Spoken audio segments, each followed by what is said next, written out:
Բարև ձեզ։ Շնորհակալություն, որ այսօր միացել եք մեզ։ Շատ ողջունելի է, որ դուք կարևորում եք ձեր ֆինանսական գրագիտությունը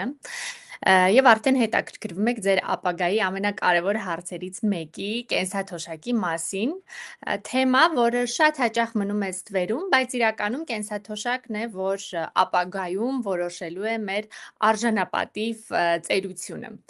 Այսօրվա մեր հանդիպման նպատակն է օգնել ձեզ հասկանալ, թե որտեղ եք հիմա եւ ինչպես կարող եք հայտնվել այնտեղ, որտեղ ուզում եք լինել ձեր կենսաթոշակային տարիքում։ Այսօր շատ պարզ, առանց որևէ բարդ հաշվարկների, մենք պատասխանելու ենք 3 կարևոր հարցի։ Որքան ունեք կուտակած, այսինքն որքան գումար կա այսօր ձեր կենսաթոշակային ֆոնդում, ինչ կարող եք սպասել, այսինքն ինչպիսի կենսաթոշակ կարող է ձեզ ապահովել ձեր կուտակած գումարը եւ ինչպես կարող եք ազդել այդ ապագայի վրա։ Այսինքն ինչպես կարող եք դուք ինքներդ մասնակցել ձեր կենսաթոշակային ֆոնդի կառավարմանը, որպեսզի ձեր կենսաթոշակը մաքսիմիզացնենք։ Առաջին հարցը, որ պետք է պարզենք, որքան գումար կա կուտակված ձեր կենսաթոշակային ֆոնդում։ Նախ եկեք հասկանանք, թե ինչպես են այդ գումարները այնտեղ հավաքվում, կուտակվում։ 2014 թվականին, երբ Հայաստանի Հանրապետությունում տեղի ունեցավ կուտակային կենսաթոշակային ռեֆորմը, բոլոր մարդիկ, ովքեր ծնվել են 1974 թվականից հետո եւ վարձու աշխատող են, այսինքն ստանում են աշխատավարձ, յուրաքանչյուր ամիս նրանց աշխատավարձի 5%-ը իրենց գործատուն փոխանցում է ՊԵԿ եւ պետությունը համաֆինանսավորում է, ավելացնում է եւս 5% եւ արդյունքում ստացվում է, որ մասնակիցները յուրաքանչյուր ամիս իրենց աշխատավարձի 10%-ը կուտակում են իրենց հաշվում։ Այս գումարները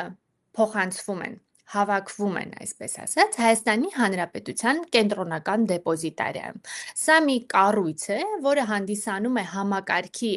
մասնակիցների ռեեստրավարը, բառը մի քիչ բարդ է, բայց ինչ է այն անում։ Նրանք վարում են մասնակիցների, այսինքն մեր բոլորի անհատական հաշիվները, հա? Կենտրոնական դեպոզիտարը մենք բոլորս ունենք մեր անվանական անհատական հաշիվները, որտեղ մեր գումարները փոխանցվում են։ Հիմա ինչպես ստուգեք, թե որքան գումար ունեք արդեն կուտակած։ Ամենահեշտ մեթոդը ձեր մոբայլ բանկային հավելվածի միջոցով ստուգելն է։ Ընդհանրապես պետք է մուտք գործեք իմ հաշիվը բաժին եւ այնտեղից ընտրեք կենսաթոշակային հաշիվ կնոպկան։ Դրանից հետո դուք կտեսնեք, թե որքան գումար ունեք։ Գուցե արդեն միլիոնատեր եք։ Մյուս մեթոդը ստուգելու դա բանկոմատի միջոցով ստուգելն է։ Մյուս անգամ, երբ կունենաք կանխիկի անհրաժեշտություն եւ կմոտենաք բանկոմատին, ձախ հատվածից կարող եք ընտրել լրացուցիչ ծառայություններ, այնտեղից ընտրել կենսաթոշակային քաղվածք եւ քաղվածքը ձեզ ցույց կտա, թե որքան գումար ունեք արդեն կուտակված ձեր ֆոնդում, որ ֆոնդում եք հիմա եւ նախկին մի քանի գործարքները։ Հիմա մինչ անցնեմ առաջ եւ պատմեմ, թե ինչ են լինում այդ գումարների հետ, ձեզ հիշեցնեմ, որ այս գումարները հանդիսանում են ձեր սեփականությունը։ Եվ ինչպես ձեր սեփականության մյուս գույքի նկատմամբ դուք ունեք իրավունք, այնպես էլ ձեր կուտակային միջոցների նկատմամբ դուք ունեք բոլոր իրավունքները։ Սրանք ձեր սեփական միջոցներն են։ Հիմա տեսնենք, թե ինչ են տեղի ունենում այս գումարների հետ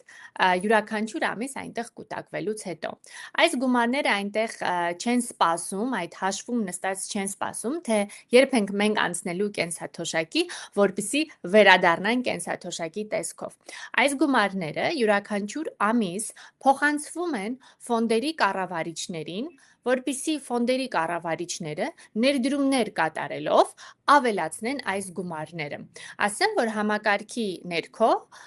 կա երկու կառավարիչ ընկերություն, ովքեր իրականացնում են կենսաթոշակային ֆոնդերի կառավարումը։ Ամուձի Ագման մեր գործընկերները եւ C Quadrat Ampegան։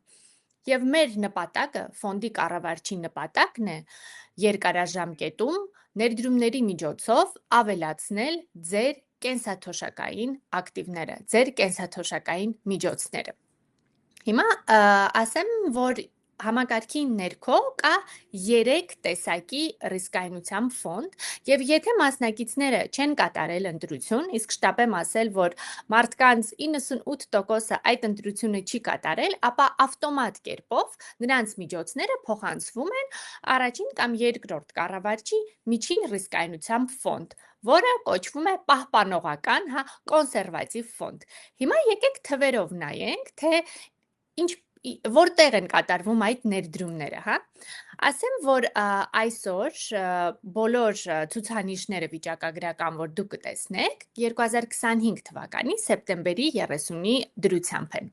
Հիմա եթե նայենք այդ միջին ռիսկայնությամբ, կոնսերվատիվ ֆոնդի ակտիվների բացվածքը, ապա կտեսնենք, որ հետևյալ ֆինանսական գործիքներում են ներդրումներ իրականացվում՝ ավանդներում, Հայաստանի Հանրապետության պետական պարտատոմսերում, Հայաստանի Հանրապետության կորպորատիվ պարտատոմսերում, ինչպես նաև արտասահմանյան բաժնային եւ պարտքային արժեթղթերում։ Ասեմ նաև, որ այս արտասահմանյան արժեթղթերն էլ իրենց հերթին, ներդրումներ են անում մի շարք հայտնի կազմակերպությունների բաժնետոմսերում եւ ստացվում է, որ մասնակիցները անուղղակի կերպով դառնում են, այստեղ մի քանիսին նշել ենք, այս ընկերությունների, հայտնի ընկերությունների բաժնետերերը։ Հիմա տեսնենք, թե այս ներդրումների արդյունքում, 10 տարիների, 11 տարիների արդյունքում, որքան գումար ենք մենք ավելացրել։ Եթե նայենք մեր կողմից կառավարվող կենսաթոշակային ակտիվների մեծությունը, ապա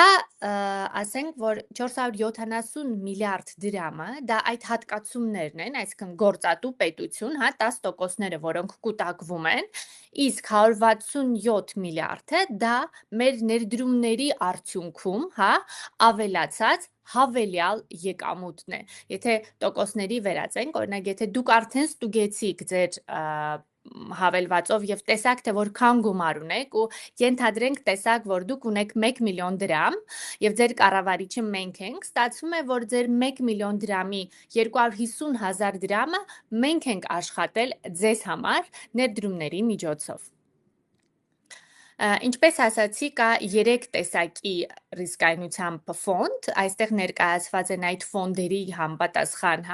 հատկացումները եւ հավելյալ եկամուտը, որը մենք աշխատել ենք, որոնց կծանոթանանք մի քիչ անց։ Հիմա առաջին հարցին մենք պատասխանեցինք, թե որքան գումար ունեք կուտակած արդեն այսօր։ Մյուս երկրորդ հարցը, որը շատ էական է եւ մենք շատ էինք ստանում մեր մասնակիցներից, թե ինչ կենսաթոշակ կարող ենք մենք սպասել ապագայում, ինչ է մեզ սպասվում ապագայում։ Եվ այս հարցը այնքան շատ էր հնչում, որ անցած տարի, երբ մենք թարմացնում էինք մեր պաշտոնական կայքը, որոշեցինք, որ ավելի լավ է ունենալ կենսաթոշակային հաշվիչ եւ մասնակիցները հնարավորություն ունենան մեկ անգամ տեսնել, քան 1000 անգամ լսել, թե ինչ կենսաթոշակ է նրանց սպասվում։ Եվ այսուհետ մեր կայքում հասանելի է կենսաթոշակային հաշվիչը, որտեղ մուտք գործելով եւ մի քանի դաշտեր լրացնելով, որոնք ձեր անհատական տվյալներն են, որոշակի ենթադրությունների ներքո մեր հաշիվը կարող է ձեզ պատկերացում տալ, թե ինչպիսի կենսաթոշակ դուք կարող եք սպասել ապագայում։ Շտապ եմ ասել, որ այս վեբինարից հետո մենք ձեզ կուղարկենք շատ ու շատ անհրաժեշտ եւ հետաքրքիր նյութեր եւ հղումներ, այդ թվում կուղարկենք եւ հաշվիչի մեր հղումը եւ կուղարկենք հաշվիչին կից բացատրական հոլովակ, որտեղ նկարագրված է, թե օրինակ որ դաշտերը դուք կարող եք by default այդպես թողնել, այնտեղ որովհետեւ կա գնաճ, եկամտաբերություն, որոնք դուք կարող եք թողնել այդ ցուցանիշները, որոնք դրված են, միայն լրացնել ձեր անհատական ցուցանիշները եւ մոտավոր պատկերացում կազմել, թե ինչքան կկազմի ձեր կենսաթոշակը։ Հիմա շարժվենք առաջ եւ հասկանանք, թե դուք ինչպես կարող եք մասնակցել ձեր կենսաթոշակային ֆոնդի կառավարմանը։ Այսինքն մասնակիցների կողմից տրվող մյուս հարցը, հաճախ տրվող հարցը դա էր, թե մենք ինչպես կարող ենք կառավարել, մեր ֆոնդը։ Դուք կարող եք ընտրել ձեր տարիքին եւ ձեր նպատակներին համապատասխան կենսաթոշակային ֆոնդ, որովհետեւ կենսաթոշակային ֆոնդի ընտրությունը դա մասնակցի իրավունքն է, որից կարելի է օգտվել։ Բայց դե ընտրելուց առաջ նախ պետք է հասկանալ, թե ինչ ֆոնդեր կան եւ այդ ֆոնդերը ինչով են իրարից առհասարակ տարբերվում։ Ինչպես նշեցի սկզբում, համակարգի ներքո կա 3 տեսակի ռիսկայնությամբ կենսաթոշակային ֆոնդեր։ Մինչ մանրամասնեմ, ասեմ, որ տնտեսագիտության մեջ հայտնի է, որ կենսաթոշակային ֆոնդերը համարվում են ցածր ռիսկայնությամբ ֆոնդեր, երբ դրանց համեմատում ենք այլ ներդրումային ֆոնդերի հետ։ Դրա համար, երբ հիմա խոսեմ ռիսկայնությունից եւ համեմատեմ, պետք է հիշենք, որ կենսաթոշակային ֆոնդերը համեմատում ենք իրար մեջ, բայց առհասարակ բոլոր կենսաթոշակային ֆոնդերը հանդիսանում են ցածր ռիսկայնությամբ ֆոնդեր։ Դե գնանք, առաջինը ներկայացնեմ պահպանողական ֆոնդը, որը by default ֆոնդն է, որտեղ կուտակվում են մասնակիցների միջոցները, եթե նրանք չեն կատարել ընտրություն, հա։ Պահպանողական ֆոնդում թույլատրվում է ներդրումներ իրականացնել ավելի ռիսկային համարվող գործիքներում, որոնք են բաժնային գործիքները, հա, բաժնետոմսերը, բաժնետոմսերով ֆոնդերը, մինչև 35%։ Մյուս ֆոնդը դա հավասարակշռված կամ բալանսավորված ֆոնդն է, որը համարվում է ամենառիսկային ֆոնդը համակարգի ներքո, որովհետև այստեղ թույլատրված են ակտիվների մինչև կեսը ներդնել ռիսկային համարվող գործիքներում։ Եվ մյուս ֆոնդը դա կայուն եկամտային կամ ցածր ռիսկայնությամբ ֆոնդը, որտեղ թույլատրված չեն կատարել ռիսկային ներդրումներ։ Ռիսկային ներդրումների եկամտաբերությունը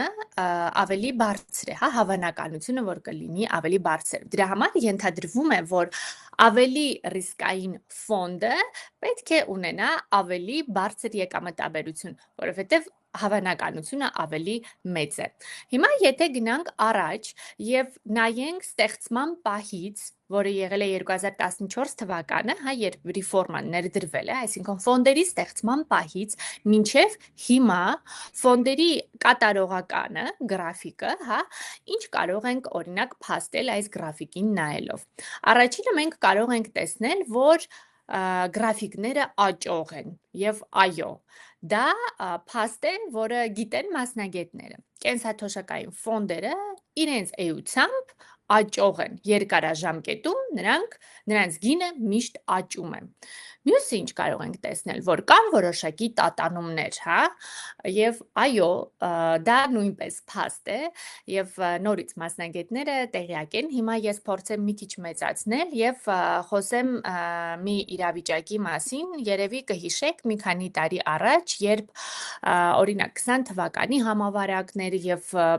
ողջ աշխարհն էր խառնվել իրար եւ շուկաներում տատանումներ էին տեղի ունենում, բնականաբար դա իր ազդեցությունն էր ունեցել կենսաթոշակային ֆոնդերի գների վրա, կամ օրինակ 22 թվականը եկեք դիտարկենք, երբ ռուս-ուկրաինական պատերազմով պայմանավորված տատանումներ էին տեղի ունենում շուկաներում եւ կենսաթոշակային ֆոնդերի գները նվազում էին,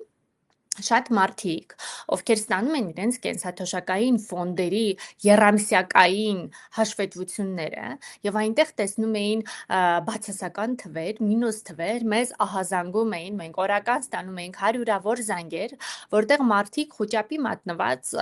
փորձում էին հասկանալ ինչ է տեղի ունենում, ասում էին մեր գումարները կորում են, մեր գումարները անհետանում են, բայց եկեք հիմա հասկանանք, թե ինչ էր իրականում տեղի ունենում։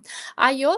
երբ գները սկսում են իջնել եւ եռամսյակային հաշվետվությունում ներկայացվում են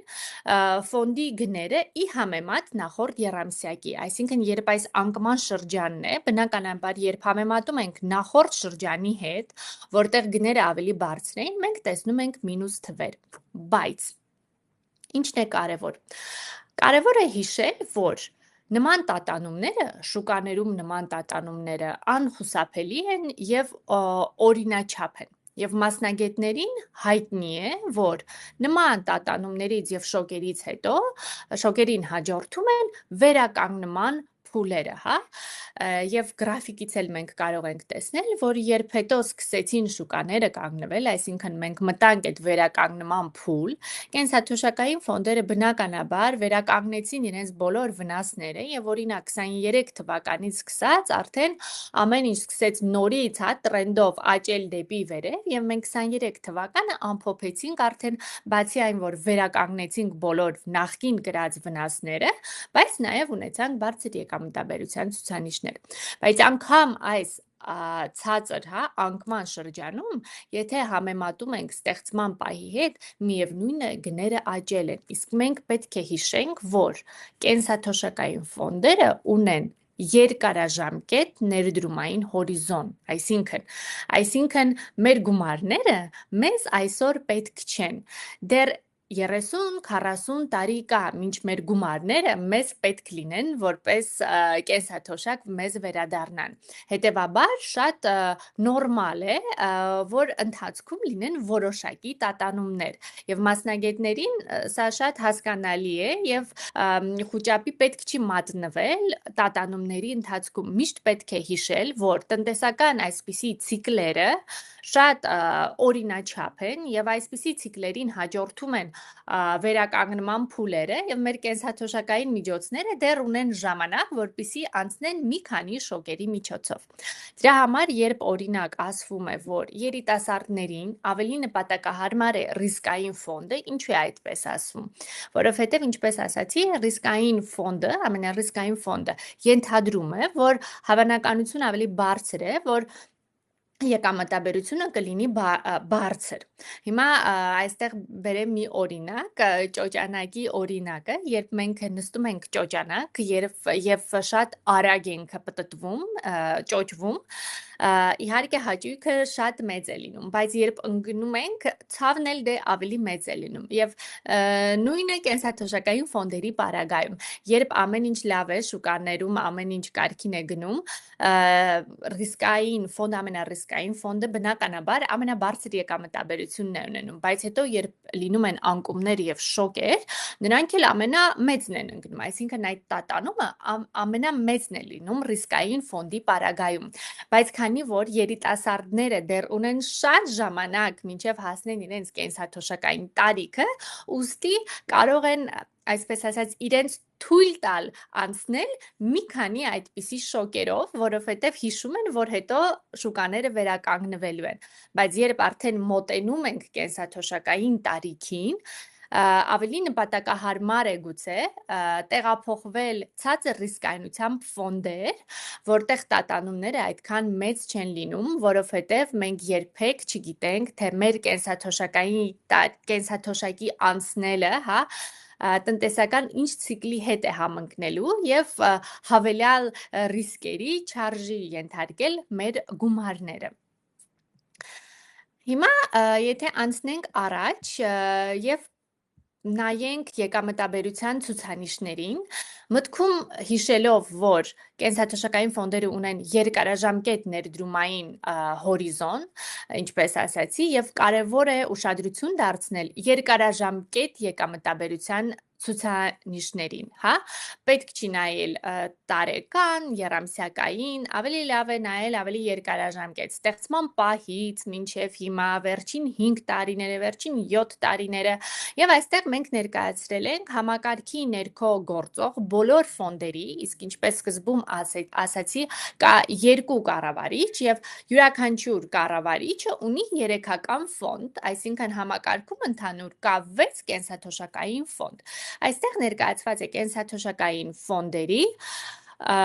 եկամտաբերության ցուցանիշները ամփոփված տարիների համար, վերջին 5 ամփոփված տարիների համար եւ վերջին սյունյակում էլ ներկայացված է ստեղծման պահից մինչեւ հիմա կուտակային եկամտաբերության ցուցանիշները։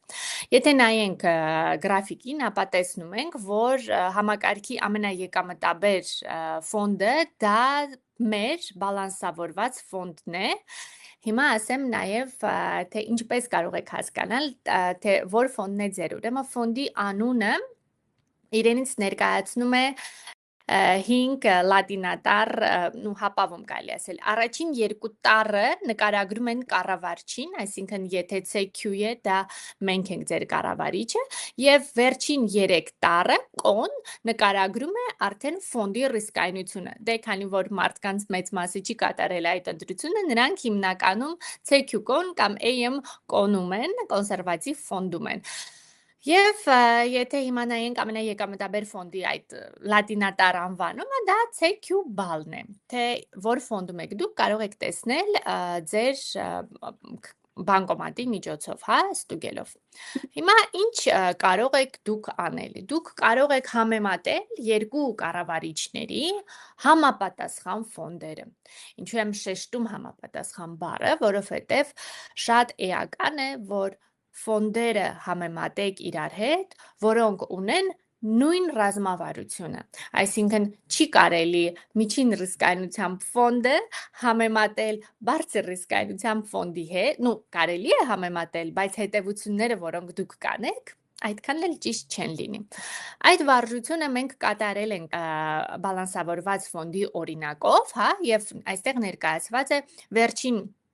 5 տարիների գրաֆիկը երկու ֆոնդերի, երկու կառավարիչների համապատասխան ֆոնդերի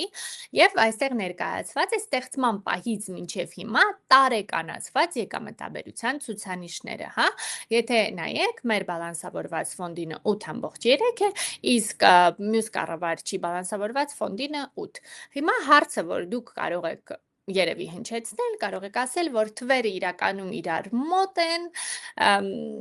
ինչու այդքան խորանալ, հա։ Պետք է հիշել, որ փոքր թվերը իրականում մեծ տարբերություն են ստեղծում եւ ֆինանսիստները համարում են, որ իրենք գիտեն, թե որն է աշխարհի 8-րդ հրաշալիքը եւ դրան անվանում են բարդ տոկոս։ Եկեք հասկանանք, թե ինչ է այն իրենից ներկայացնում։ Ենթադրենք մենք ունենք 100,000 դրամ եւ որոշում ենք ներդնել տարեկան 9%-ով, պարզ տոկոսով։ Սա նշանակում է, որ յուրաքանչյուր տարի մենք մեր գումարը ավելացնելու ենք 9,000 դրամով։ Դե երկար ներդրումային հորիզոն ունենք, 30 տարի սպասում ենք եւ մեր 100,000 դրամը 30 տարի անց դառնում է 370,000 դրամ։ Շատ ուրախ ենք լինում, մինչ գալիս է մի ֆինանսիստ եւ ասում է, որ եթե ներդնեիք բարդ տոկոսի ներքո, ապա ձեր գումարը ոչ թե ամեն տարի կավելանար 9,000 դրամով, այսինքն 9%-ով, այլ ձեր գումարը կավելանար կուտակված գումարի 9%-ով։ Առաջին տարում նույնն է արդյունքը, երկրորդ տարում տարբերությունը շատ չնչին է 810,000 դրամ, բայց արի ու տես, որ 30 տարի անց մեր 100,000 դրամը դառնում է 1,326,000 դրամ, այսինքն համաձայնեք, որ այդ տարբերությունը շատ էական է։ Հետևաբար նույնիսկ չնչին թվացող տոկոսի տարբերությունը երկարաժամկետում շատ էական տարբերություն է ստեղծում։ Եվ օրինակ, եթե նայենք հիպոթետիկ, հա, 40,000 դրամ ամսական կուտակելով 6 եւ 7% եկամտաբերությամբ ֆոնդերի պարագայում, եթե մեզ թվա, որ 1% տարբերությունը դա էական չէ, ապա շտապեմ ասել, որ 30 տարիների ընթացքում գումարային տեսանկյունից այն կազմում է 8.6 միլիոն դրամ։ Եվ վերջում պատմենք մեր կազմակերպության մասին, C Quadrat Ampegan կենսաթոշակային ֆոնդերի կառավարիչ ընկերություն է։ Մեր կազմակերպությունը հիմնադրվել է 2013 թվականին։ Մեր հիմնադիրներն են ավստրիական CQ ներդրումային ընկերությունների խումբը եւ գերմանական Ampega Asset Management-ը։ Մեր հիմնադիրները ունեն շատ երկար տարիների փորձ ակտիվների կառավարման ոլորտում մի շարք երկրներում եւ մեր կազմակերպությունը C Quadrat Ampegan Հայաստանում կառավարում է շուրջ 440,000 քաղաքացիների, մասնակիցների ավելի քան 600 միլիարդ կենսաթոշակային միջոցներ։ Իդեպ ասեմ նաեւ, որ մենք վերջերս World Pension Summit 2025-ում հաղթող ենք ճանաչվել ներդրումներ անվանակարգում, սա միջազգային հեղինակավոր մրցանակ է, որի համար մենք շատ ուրախ ենք։ Ձեզ հորդորում ենք եւ խորհուրդ ենք տալիս հետեւել ձեր կենսաթոշակային միջոցներին, հետևեք մեզ մեր սոցիալական էջերում, ինչպես ասացի, մենք ձեզ կուղարկենք նամակով մի շարք օգտակար հղումներ, մեզ կարող եք հետևել, որովհետև մեր էջերում մենք կիսվում ենք մի շարք օգտակար նյութերով, շատ պարզ, առանց բարդ մասնագիտական լեզվի։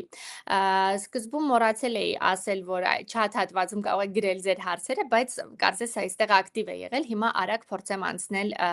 հարցերի վրայով։ Կուտակային կենսաթոշակային համակարգի մասնակիցների ռեստրավարի կողմից մատուցվող ծառայությունները ում կողմից են միջնորդավորվում։ Ինչ է նշանակում միջնորդավորվում։ Երևի նկատի ունեք ում կողմից են իրականացվում են ռեստրավարի կողմից եւ համակարգի ռեստրավարը, ինչպես նշեցի սկզբում, հանդիսանում է Հայաստանի Հանրապետության կենտրոնական դեպոզիտարիան։ Ինչպես տեղափոխել ֆոնդը C կվադրատ։ Ինչպես տեղափոխել ֆոնդը, ինչպես կատարել ֆոնդի ընտրություն։ Եկեք պատասխանեմ այս հարցին։ Ֆոնդի ընտրություն կարող եք կատարել ձեր բանկային մոբայլ հավելվածի միջոցով, եթե ձեր բանկերն են Կոնվերս, Արարատ եւ Արցախ։ Այս 3 բանկերը իրենց մոբայլ հավելվածում ունեն այդ հնարավորությունը ֆոնդը փոխելու։ Մյուս մեթոդը դա ֆիզիկապես բանկ այցելելն է, բայց այն բանկը, որը հանդիսանում է կենսաթոշակային համակարգի հաշվի օպերատոր, այդ բանկերն են Կոնվերս, Արարատ, Արշին, Ամիո։ Բայց մյուս ամենահեշտ մեթոդը, եթե դուք արդեն ունեք բջջային նույնականացում, այսինքն email-ID ունեք, դուք կարող եք մուտք գործել կենտրոնական դեպոզիտարիայի կայք, այնտեղ անցնել նույնականացում, ինչը դե շատ հեշտ է, եւ հեշտությամբ կատարել ֆոնդի ընտրություն, կառավարչի ընտրություն։ Ընդ որում, եթե դեռ չունեք էլ բջջային նույնականացում, նույնը կարող եք անել, եթե ունեք ID եւ ID քարտը կարդացող սարք, ID reader, եթե ունեք, կարող եք դեպոզիտարիայի կայքում կատարել կենսաթոշակային ֆոնդին վերաբերող բոլոր գործողությունները։ Շտապ եմ ասել նաև, որ կենտրոնական դեպոզիտարիայի կայքում դուք կարող եք նաև լրացնել ձեր email-ը եւ այսուհետ ստանալ ձեր կենսաթոշակային ֆոնդի վերաբերյալ եռամսյակային հաշվետվությունը։ Ընդ որում ուղարկվում է տարին մեկ ուղարկվում է նաև տարեկան հաշվետվությունը։ Այս հաշվետվությունը կարևոր է, որովհետև շատ մանրամասն ներկայացվում է, թե որքան են կատարվել ձեզ համար հատկացումներ, կառավարիչը որքան գումար է ձեզ համար աշխատել տվյալ ժամանակահատվածում, եւ մենք հաճախ ստանում էինք կոմենտներ, որ անհասկանալի է այդ հաշվետվությունը եւ փոքրիկ անիմացիոն հոլովակ ենք նկարահանել, թե ինչպես կարող եք կարդալ այդ հաշվետվությունը, ինչը եւս կուղարկենք ձեր նամակում։ Հնարավոր է փոխել ֆոնդի ռիսկայնությունը։ Իհարկե, եթե դուք կատարում եք ֆոնդի ընտրություն, ինչպես նշեցի, ֆոնդերը դե 3-ն են, որոնք հենց իրարից տարբերվում են իրենց ռիսկայնությամբ։ Այսինքն, օրինակ, եթե դուք հիմա չեք կատարել ձեր ֆոնդի ընտրությունը, դուք ավտոմատ կերպով միջին ռիսկայնությամբ ֆոնդում եք։ Եվ եթե տեղափոխում եք ձեր ֆոնդը, օրինակ, ցածր ռիսկային կամ բարձր ռիսկային ֆոնդ, ապա ավտոմատ կերպով դուք փոխում եք ձեր ֆոնդի ռիսկայնությունը։ Так. Ես կարծես կորցրեցի որտեղ էի, որտեղ էի մնացել հարցերով, հիմա արագ, ինչպես փոխել կառավարչին, դե ասացինք, բարև ձեզ, ես ներդրում ունեմ ձեր մոտ, սակայն չեմ ստանում, թե որքան գումար է ավելացել։ Դե եթե դուք հանդիսանում եք կենսաթոշակային համակարգի մասնակից, դուք կարող եք ստանալ ձեր միջոցների մասին ինֆորմացիան իմ նշած եռամսյակային հաշվետվության միջոցով։ Այստեղ նաև շտապ եմ ասել, որ մենք որպես կենսաթոշակային ֆոնդերի կառավարիչ, մենք իրականացնում ենք կույր կառավարում։ Այսինքն մենք չգիտենք, թե մենք ում միջոցներն ենք կառավարում, որովհետև անվանական անհատական հաշիվները, ինչպես նշեցինք, վարում է կենտրոնական դեպոզիտարիան, եւ մենք յուրաքանչյուր ամիս պարզապես մեր յուրաքանչյուր ֆոնդում ստանում ենք XYZ գումարներ, որոնք այնուհետև ներդնում ենք, բայց մենք չգիտենք, թե այդ գումարները ում միջոցներն են, անգամ ցանկության դեպքում մենք չենք կարող տեսնել, իմանալ, պարզել, թե դրանք որ քաղաքացիների գումարներն են։ Ես մի փոքր ուշ միացա, շատ բան եմ բաց թողել, շտապ եմ ասել, որ վեբինարի ձայնագրությունը ձեզ նույնպես կուղարկվի, այնպես որ կարող եք նայել մինչ ձեր միանալու պահը։ Ահա, բարև ձեզ, որպես ԱՁ ինչպես կարող եմ կուտակել կենսաթոշակային։ Ասենք, որ անհատ ձեռներեցները եւս կուտակում են յուրաքանչյուր ամիս, բայց ի տարբերություն վարձու աշխատողների, ովքեր կուտակում են իրենց աշխատավարձի 10%-ը, ապա անհատ ձեռներեցները կուտակում են ամսական 5000 դրամ։ Ինչ է տեղի ունենում, երբ անձը որոշ ժամանակ չի աշխատում։ Հնարավոր է արդյոք որոշակի վճարումներ անել կենսաթոշակային հաշվին չլինելով աշխատող։ Ասենք, թե ինչ է տեղի ունենում, երբ անձը չի աշխատում որոշակի ժամանակահատված։ Տեսեք, երբ դուք մուտք եք գործում համակարգ, այսինքն արդեն ձեր անունով բացվում է կենտրոնական դեպոզիտարիայում հաշիվ, եւ ինչ որ մի ժամանակահատված դուք անում եք այնտեղ այդ հատկացումները, եւ ֆոնդի կառավարիչը ավելացնում է այդ գումարները, դուք արդեն ունեք հաշիվ, դուք արդեն ունեք միջոցներ, եւ եթե նույնիսկ դուք այլևս չաշխատեք, այսինքն չավելացնեք հատկացումներ, հա, միևնույն է, ձեր գումարները ներդրվում են, այսինքն կենսաթոշակային ֆոնդի կառավարիչը կառավարում է ձեր միջոցները, հա, ձեր մնացորդը, այսպես ասած, եւ ձեր գումարները միևնույնն է ավելանում են։ Պարզապես ավելանում են միայն այդ ներդրումների, այդ հավելյալ եկամուտն է միայն ավելանում։ Դուք հատկացումներ չեք իրականացնում։ Դուք կամավոր կերպով չեք կարող ձեր կենսաթոշակային հաշվին անել կուտակումներ, բայց դուք օրինակ կարող եք այլ ներդրումային ֆոնդերում անել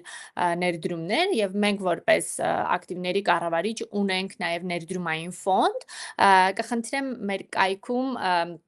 ծանոթանալ, կապ հաստատել մեզ հետ եւ մենք ձեզ մանրամասն կպատմենք, թե ինչպես կարող եք ներդրումներ անել ներդրումային ֆոնդում, որը ունի նույն ռազմավարությունը, ինչ կենսաթոշակային ֆոնդի կոնսերվատիվ ֆոնդի ռազմավարությունն է։ Ահա։ Անցումը մի ֆոնդից մյուսին դարձելի է ու անվճար է, անցումը մեկ ֆոնդից մյուսը, նախ ասեմ, որ կառավարիչների միջև փոփոխություն կատարելը անվճար է, տարին մեկ անգամ դուք կարող եք դա անել, իսկ կառավարիչի մեջ ֆոնդեր տեղափոխելը անվճար է։ Այստեղ ասեմ նաև, որ չասեմ խորհուրդ է տրվում, բայց տեսեք, ինչպես ասացի, կարևոր է երկարաժամկետ եկամտաբերության ցուցանիշները, հա, ու երբ օրինակ կատարում եք արդեն ընտրություն, կարելի է մի որոշ ժամանակահատված մնալ այդ ֆոնդում, հետո երևի նորից հետ գալ, նորից նայել ցուցանիշներին, նորից կատարել ընտրություն, այսինքն պետք չի անընդհատ կատարել ֆոնդի ընտրություն, հա, ցածկոտել սկյուրիկի նման, հիշենք, որ մենք ունենք երկար ժամանակահատված եւ կարելի է մեր տարիքին համապատասխան կատարել ֆոնդի ընտրությունը եւ ժամանակ առ ժամանակ վերադառնալ, հա, նայել ցուցանիշներին, փոխել միտքը կամ չփոխել միտքը, այնուամենայնիվ շատ հաճախ պետք չի կատարել ընտրություն։ Կխնդրեմ նորից նշել, որն է ամենաեկամտաբեր ֆոնդերից։ Ինչպես նշեցի, համակարգի ամենաեկամտաբեր ֆոնդը դա մեր այնպես անեմ, որ մկնիկս երևա, դա մեր CQ բալ կամ C կվադրատ ամպեգա հավասարակշռված կենսաթոշակային ֆոնդն է։ Ահա, գնացինք առաջ։ Կասեք, ինչպես է ձևավորվելու կենսաթոշակը, ինչպես է որոշվելու գումարի չափը։ Երբ հասնեք կենսաթոշակային տարիքի, այն ժամանակ արդեն լինելու են կյանքի ապահովագրություն իրականացնող ապահովագրական ընկերություններ եւ այս ապահովագրական ընկերությունների հետ մասնակիցները կնքելու են կյանքի ապահովագրության պայմանագիր, այլ կերպ ասած անուիտետային պայմանագիր, հա, եւ կախված թե որքան գումար է արդեն հավաքվել ձեր կենսաթոշակային ֆոնդում, ձեր միջոցները տեղափոխվելու է կյանքի ապահովագրություն իրականացնող այս ընկերությանը եւ նրանք ձեզ ցմահ վճարելու են ձեր կենսաթոշակը կամ անուիտետային վճարները, թե ինչպես են որոշվելու, կան համապատասխան մասնագետներ, կան համապատասխան մոդելներ, որոնց ներքո բարդ մաթեմատիկական մոդելների եւ հաշվարկների արդյունքում որոշվում են ձեր կենսաթոշակը հաշվի առնելով մի շարք ֆակտորներ, կյանքի միջին սպասվող տևողությունը եւ այլն։ Բայց մոտավոր պատկերացում որպես այդպիսին, ինչպես նշեցի, դուք կարող եք կազմել մեր հաշվիչի միջոցով։ Սպասվող տարեկան եկամտաբերությունը։ Մենք եկամտաբերության խոստում չենք տալիս, մենք այսինքն բոլոր կենսաթոշակային ֆոնդի կառավարիչները, մենք խոստում չենք տալիս։ Մենք ունենք նպատակ երկարաժամկետում ավելացնել ձեր կենսաթոշակային միջոցները։ Եվ մենք այս միջոցները կառավարում ենք ֆիդուցիար պատասխանատվությամբ։ Այսինքն մենք ունենք ֆիդուցիար պատասխանատվություն մեր մասնակիցների առաջ, որ մենք կառավարում ենք այս միջոցները ելնելով մասնակիցների լավագույն շահից։ Այսինքն որոշումները ներդրումային, որոնք կայացնում է մեր ընկերությունը, որոշվում են կոլեգիալ, այսինքն մենք ունենք ներդրումային կոմիտե, որը ամիսը 2 կամ ավել անգամ անում է ներդրումային կոմիտեի ժողովներ եւ այս ժողովների ընթացքում վերլուծելով, հաշվարկներով եւ հիմնավորումներով որոշումներ են կայացնում, թե ինչպիսի ներդրումներ իրականացնել, այսինքն կոլեգիալ որոշում է։ Ասեմ, որ մենք որպես ֆինանսական կազմակերպություն վերահսկվում ենք Հայաստանի Հանրապետության կենտրոնական բանկի կողմից։ Մենք յուրաքանչյուր տարի ֆոնդերը անցնում են պարտադիր արտաքին աուդիտ։ Նշեմ նաև, որ Հայաստանի Հանրապետությունը երաշխավորում է ձեր հատկացումները գնաճով ճշգրտված։ Այսինքն, եթե վերջում կենսաթոշակային տարիքի անցնելուց օրինակ եկամտաբերության ցուցանիշները կենսաթոշակային ֆոնդերի չլինեն, չասեմ գոհացնող, բայց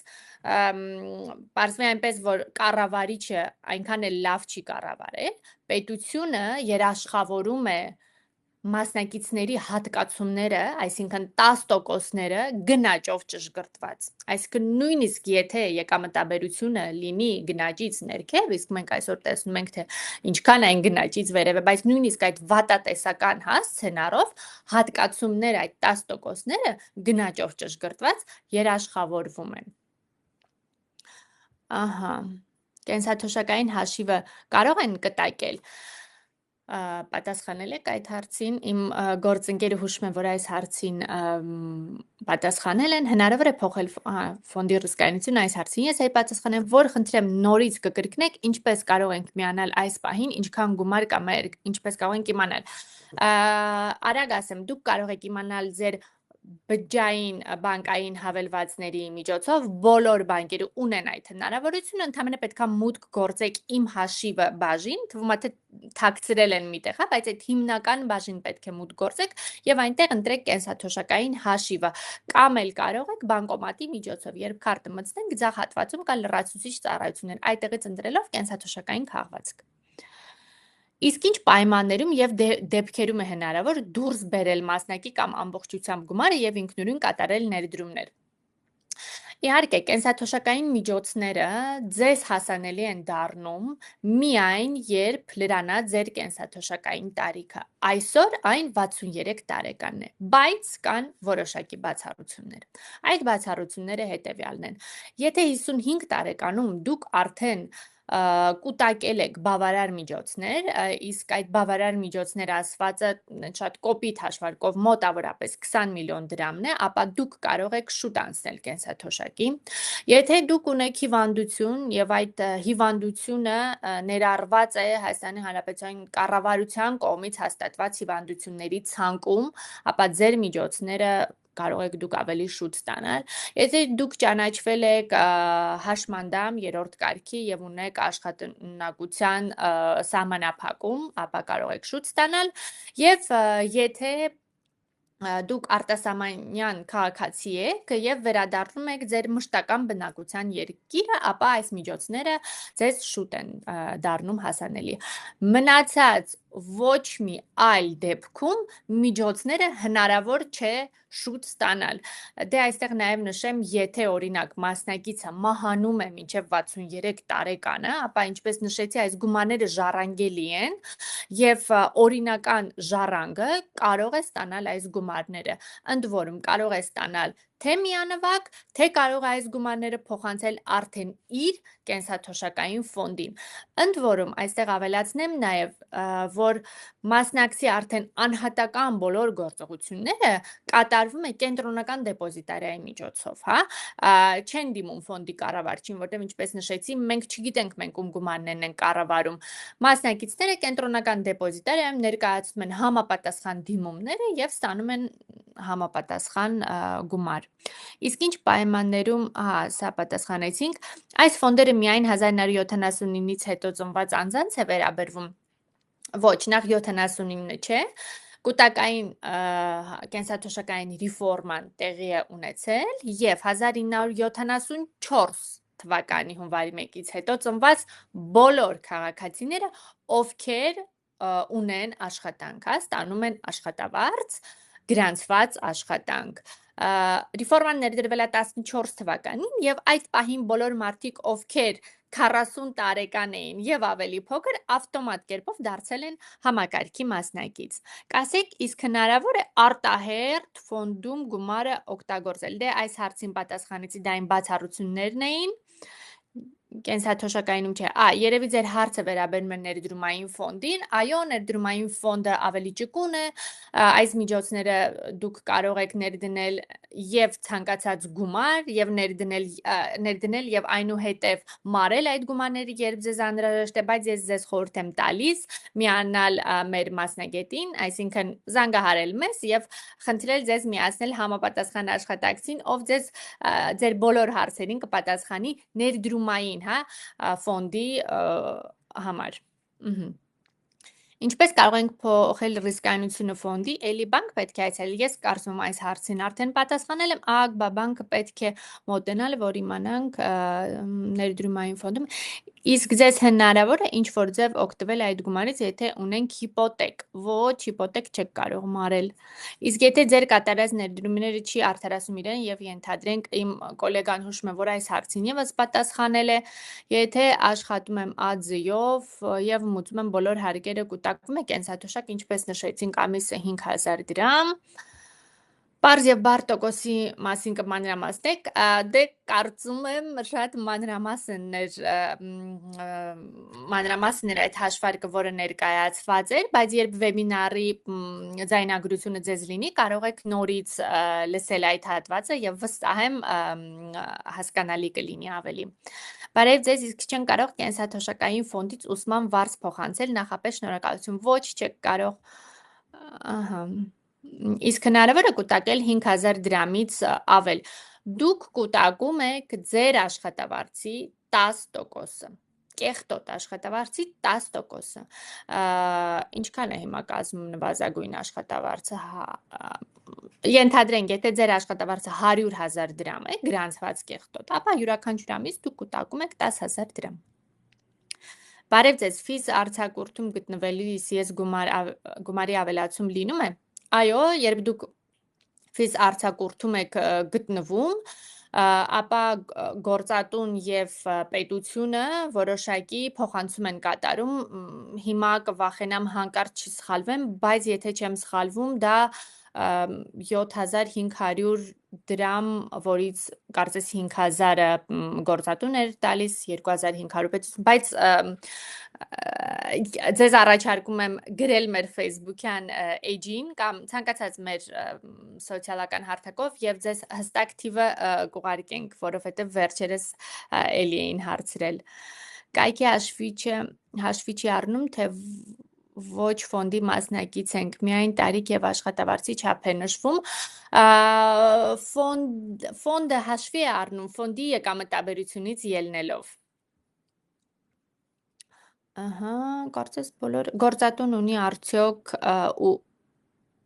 գործատուն ունի արդյոք ուղիղ մուտք աշխատողի կենսաթոշակային հաշվին, եթե դուրս եկել է աշխատել։ Ոչ ոք չունի ձեր կենսաթոշակային հաշվին մուտք։ Ձեր կենսաթոշակային հաշիվը կարող եք ստուգել միայն դուք, եւ այն հասանելի է միայն ձեզ։ Ահա։ Իսկ այդ թվարկած դեպքերից երբ կարող է ստանալ, որ մարմին պետք է դիմել, իմ կոլեգան հուշում է, որ պատասխանել է այդ հարցին։ Իրինա ջան, շնորհակալ ենք։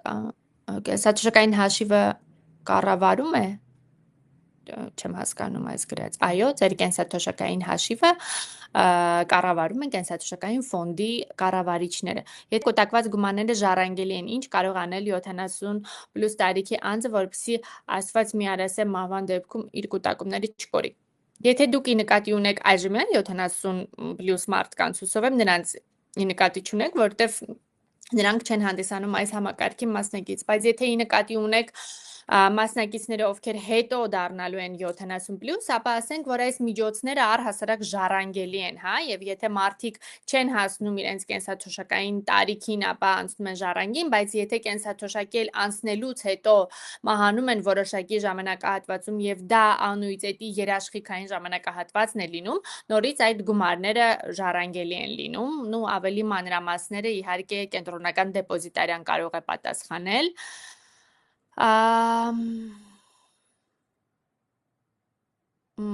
Աձեի համար էր հարցը 5000-ից ավելի կուտակելու հետ կապված։ Ցանկացած պարագայում դուք որպես ինքներդ ֆիզ անձ միշտ կարող եք կատարել ներդրումներ ներդրումային ֆոնդում, ընդ որում ներդրումային ֆոնդում, որը կառավարում են մասնագետները։ Ահա։ Կարծես վերջը երևում է։ Կենսաթոշակային ֆոնդի ընտրության դիմումը մասնակիցը իրավունք ունի ցանկացած ժամանակ ներկայացնել։ Այո, ցանկացած ժամանակ կարող եք անցկացնել։ Անչափ շնորհակալություն։ Իսկ եթե կառավարիչ չկա, ինչպես ընտրել օնլայն տարբերակով, դե նշեցինք օնլայն ինչպես եք անում, հիմա նորից արագ ասեմ եւ վերջացնենք։ Եթե անում եք դա կենտրոնական դեպոզիտարիայի կայքում, բջջային նույնականացում եք անցնում, մուտք եք գործում իմ հաշիվը եւ այնտեղ ձեր էջը բացվում է եւ այնտեղ կատարում եք ընտրություն։ Ընտրում եք ֆոնդ եւ հետեւաբար նաեւ ավտոմատ կառավարիչն է ընտրվում։ Էլի վեբինարներ կլինեն, մենք խորհուրդ ենք տալիս հետևել մեր էջին, որտեղ մենք կիսվում ենք անընդհատ թե օգտակար նորություններով եւ թե հայտարարում ենք վեբինարներ։ Մենք պարբերաբար իրականացնում ենք նման օնլայն վեբինարներ,